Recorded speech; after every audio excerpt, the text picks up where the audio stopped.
How are we doing? And we are live. Great to see you all, and we're going to get stuck straight in. So today we're going to be talking about 5 issues that came up this week about the driving and the driving tests. All right, so the first one we're going to talk about is the bad weather and all the tests getting cancelled. Next, we're going to touch on the green strip on your insurance disc. Ever since I launched that video on Sunday about this, I have got about 40, 50 texts about this from different people. After that, we're going to talk about which driving test center is the easiest. After that, we're going to talk about feedback people are getting from testers. And last but not least, I want to speak about the mistakes I'm seeing people make when they're booking their driving test. All right, so there's a lot to unpack there. First of all, before I do that, I want to say congratulations to all the people that passed that driving test this week. There's about 15 passes, and congratulations to all yous, and well done to the drivers. Also, I want to thank the people that joined my YouTube membership. There was Natalia, George, and Nicola. So thank you so much to them. So now we're going to get straight into it. So the driving tests that were cancelled today. So there's a lot to unpack here about this, all right? I got so many texts about this. Some people were saying, how are we supposed to learn how to drive in these conditions if we're not allowed to do our test like this? Other people were saying, in Europe, you'd be allowed to do your test like in Poland and Russia and Estonia and places like that. Other people were saying, my pre-test went ahead. How come my driving test didn't go ahead? So there was so much more, but I'd be all day talking about it. So number one, and the most important out of all of it is people are saying, why weren't we allowed to do it? Because how are we supposed to learn? Right. Number one, the testers are employees of the RSA. As an employee, you would expect your employer to have your safety first. Going out driving in the snow and ice is dangerous, especially when you have no idea what that person will be like behind the wheel. It could be their first time driving for all they know. So they have seen it all over the years, and that would be too big of a risk.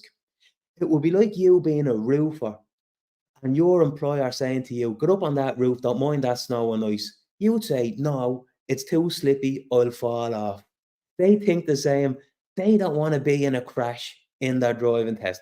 So safety first. About Poland and Russia and all them places, it snows probably 8 months of the year in them places. So they're equipped with snow tires and chains and all that stuff. So they're ready for it. We aren't. And one person was saying, how come my pre-test went ahead, but my driving test didn't? So this is something I covered on TikTok as well. The instructor can't win there, all right? So imagine if you have your driving test at 10, you're supposed to see me at 9 for your pre-test. As an instructor, I wouldn't know if your test is going to go ahead or not. Either does a tester until about 15, 20 minutes before. If I don't take you out and then you do your test and fail, I will be the worst person in the world for not bringing you out because you would have passed otherwise. Another thing is people say, okay, cancel me pre-test, and when you get a new date in 2 days, do me pre-test then. Sure, the instructor could be anywhere in the country on that date, and they can't disrupt a whole day that's organized just to fit in this. I know it sounds harsh, but that's the way it was scheduled, and sometimes it has to go as according to plan. All right, so I hope that clears that up. Next, I'm going to talk about this green strip. I'm getting hammered with text since I posted the video on Sunday. If you haven't seen the video, I'll leave it in the description below. But people's tests are getting cancelled every day for not having this green strip on the side of their insurance disc. The reason why you won't have it is if you printed your insurance disc yourself, and that is the main reason. I don't know what exact color it should be, But if the insurance company sent you your disc in the post, it should be okay. All right, but I don't know the exact rules. The tester knows that. I don't know that exactly. Now, this is my favorite. Which driving test center is the easiest? All right. There's no answer to that question. This is what I tell everybody. They always say, okay, I'm going to book my driving test. What one is the easiest? I always say, they're all the exact same. What the tester is looking for is, can you move off from a park position? Can you demonstrate your MSPSL or MSMM? Can you drive in a straight line? Are you looking where you're going? And the maneuvers and reaction to hazards. That is the main thing. So if you can't move off from a park position, it doesn't matter if you do Tala, Tralee, Mayo, Leicester. It doesn't matter. You won't be able to move off from a park position here. You won't be able to do it there. So learn how to pass. That is the main thing. If you want to learn how to pass, click the link in the description and we'll be happy to help you, especially in Dublin. So don't worry so much about the test center. Learn how to pass. Okay. Now, another thing that came up a lot that people were talking to me about is feedback from the testers. And I'm going to go over two that came up. I got comments about it today, or is it yesterday? One person said to me, the tester marked me for progress because I was going too slow in the 30 because I thought I should have slowed down because there was children going to school and it was busy. If the tester tells you you're going too slow, there's no point asking me for feedback because it means you are going too slow. 30 is 30. Forget about people on the footpath. This is where you have to say, this is where your anticipation of others and reaction to hazards. Sorry, me dog. Jump up. So this is where anticipating others and anticipate and reaction to hazards come into play. So yeah, I'm going 30, but I'm aware there is people on the footpath. Once you see people start moving out and it looks like they're going across the road, that's when you're saying to yourself, okay, I'll ease off the gas now. And once they start walking out in front of you, only then you're going to start slowing with the brake. 30 is slow enough.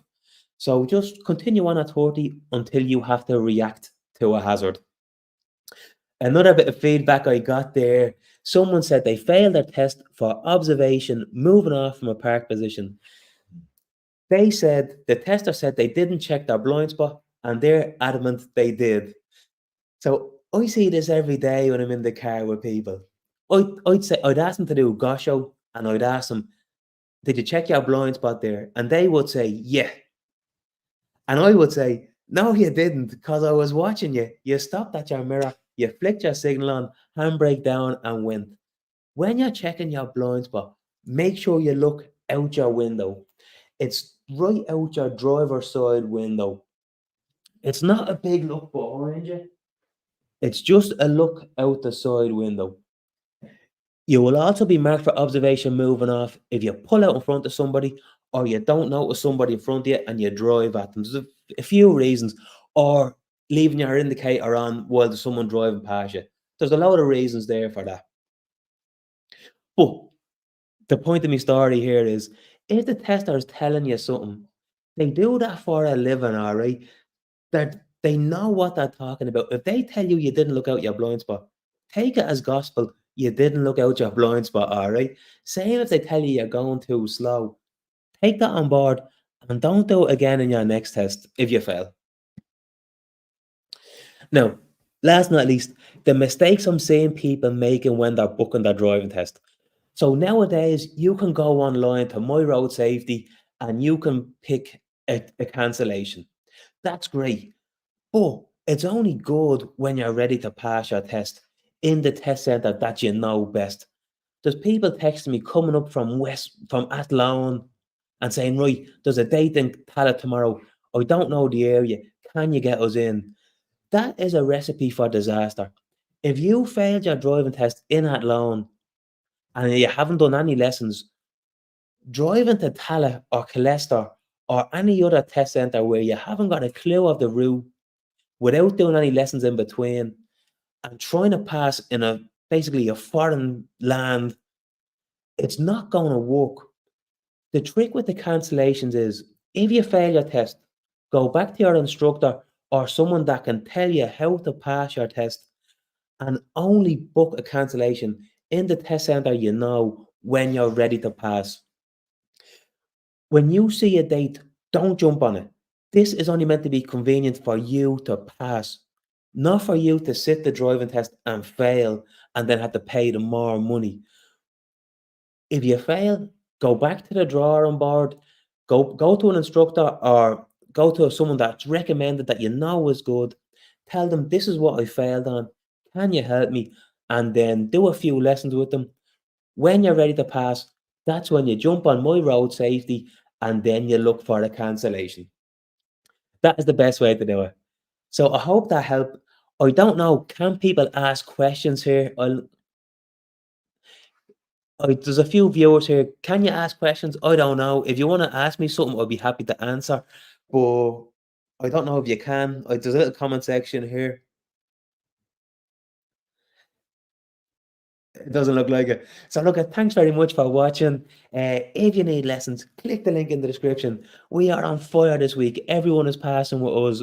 And yeah, we'd be happy to help. So best of luck in your test. Let's do this.